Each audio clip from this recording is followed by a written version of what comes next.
Sebelum Sumatera Utara terbentuk, provinsi ini terlebih dahulu dibagi dengan dua kresidenan, yaitu Kresidenan Sumatera Timur dan Kresidenan Tapanuli.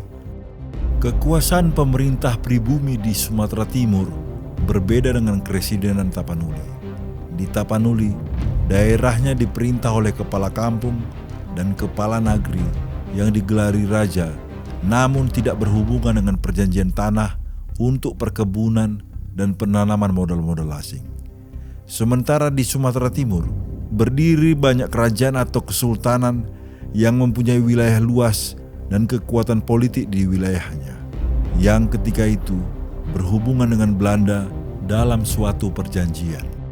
Wilayah Sumatera Timur terdiri dari 3 wilayah ulayat kesukuan, yaitu Melayu, Karo, dan Simalungun.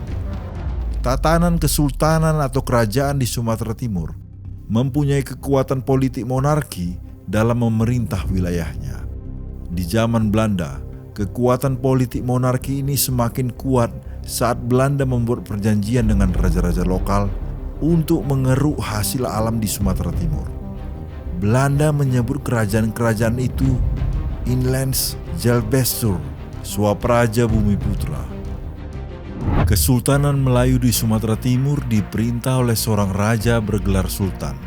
Kesultanan itu adalah Kesultanan Deli, Kesultanan Langkat, Kesultanan Serdang, Kesultanan Asahan, Kesultanan Bilah, Kesultanan Panai, Kesultanan Kuala Ledong, dan Kesultanan Kota Pinang.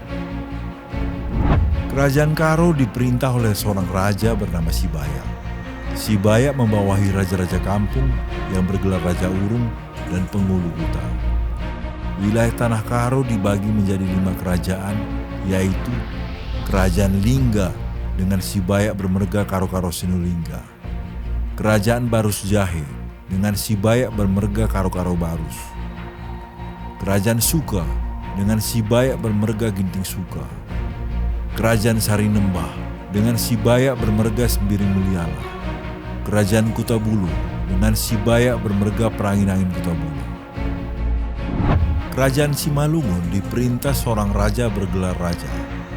Wilayah Simalungun dibagi 7 kerajaan, yaitu Kerajaan Siantar dengan raja bermarga Damanik Bariba, Kerajaan Raya dengan raja bermarga Saragi Garingging, Kerajaan Pane dengan raja bermarga Purbadasuha, Kerajaan Purba dengan raja bermarga Purbapapa, Kerajaan Silimakuta dengan raja bermarga Purbagirsa, Kerajaan Tanah Jawa dengan raja bermarga Sinaga Dadihoyong, Kerajaan Dolok Silau dengan raja bermarga Purbatamba.